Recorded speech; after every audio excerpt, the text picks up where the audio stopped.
ये कहानी छगनपुर नाम के एक छोटे से गांव की है, जहां अजय नाम का एक गरीब किसान रहता था। अजय के परिवार में उसके अलावा उसकी पत्नी सीमा और एक बेटा राजू था, जिनके साथ वो बहुत खुशी खुशी रहता था। अजय के पास गांव में अपनी एक जमीन थी, जहां पर खेती कर वो अपने घर का पालन पोषण करता था। परंतु अब उसकी वो जमीन पहले की तरह उपजाऊ नहीं रही थी। धीरे धीरे उसकी जमीन से फसल की पैदावार भी कम होने लगी थी।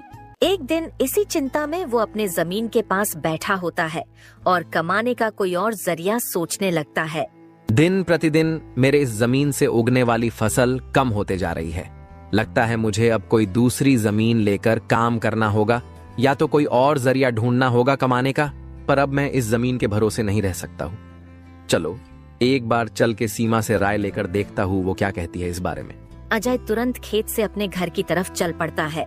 घर पहुंचकर वो सबसे पहले अपनी पत्नी सीमा को आवाज लगाता है।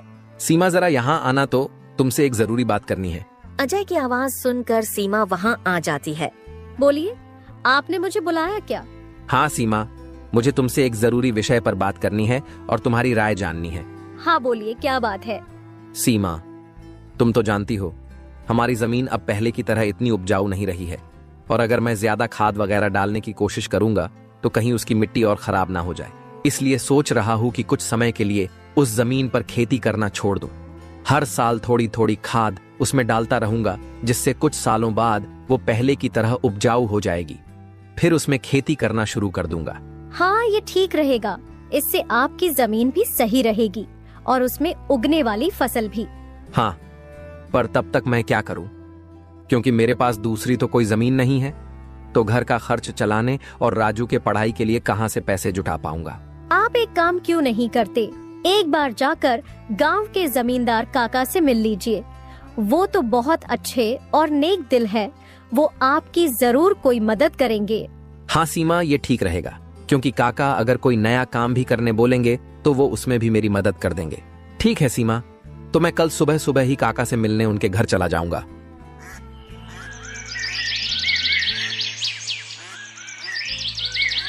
अगली सुबह अजय जमींदार से मिलने उसके घर के लिए चल पड़ता है।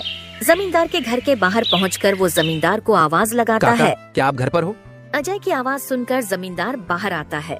अरे आओ अजय बेटा, बोलो क्या हुआ, कुछ काम था क्या? हाँ काका, आपकी एक मदद चाहिए थी। हाँ बोलो ना बेटा, मैं किस प्रकार तुम्हारी मदद कर सकता हूँ? अजय फटाफट से जमींदार को अपने खेत की हालत बता देता है। तो इसमें परेशान क्या होना बेटा। काका, मेरे पास एक ही जमीन है जिस पर खेती कर मैं अपने घर का खर्च चलाता हूँ, और मैंने आज तक खेती के अलावा कोई दूसरा काम भी कभी किया नहीं।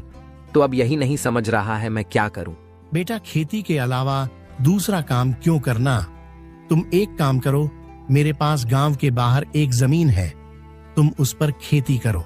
काका, पर इससे तो आपका नुकसान हो जाएगा। नहीं बेटा, कोई नुकसान नहीं होगा।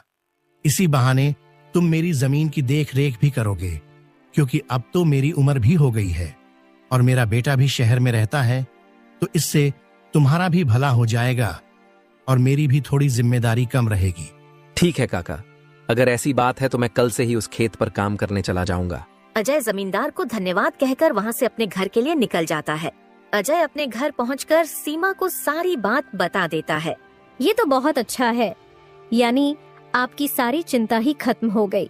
हाँ सीमा, अब मैं काका के खेत पर बहुत मेहनत करूंगा और कोशिश करूंगा कि एक दो और खेत खरीद लूं, क्योंकि भविष्य में ऐसी समस्या आए तो उसके लिए हम तैयार रहे।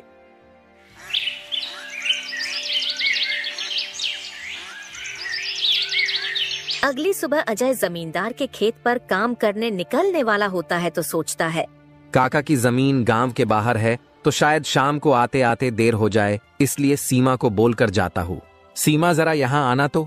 अजय को बुलाता सुन सीमा वहाँ आती है। बोलिए, आपने बुलाया मुझे?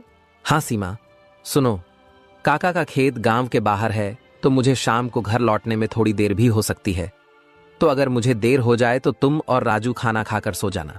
ठीक है, पर अपना ध्यान रखना। और हाँ, 1 मिनट रुकना, मैं आपके खाने का डिब्बा लेकर आती हूँ, वो लेकर ही जाना। फिर क्या था, अजय अपना खाने का डिब्बा लेकर गांव के बाहर वाली जमीन पर काम करने चल पड़ता है। चलते चलते कुछ समय बाद वो गांव के बाहर वाली जमीन पर पहुंच जाता है। चलो अब पहुंच गया हूँ तो फटाफट से खेत पर काम करना शुरू कर देता हूँ। अजय अपनी कुदाल उठाकर खेत पर काम करना शुरू कर देता है। अजय को अभी काम करते कुछ समय हुआ ही था कि तभी पीछे से एक सांप आकर उसे काट लेता है। सांप के काटने के कुछ समय में ही अजय चक्कर खाकर वहीं गिर जाता है।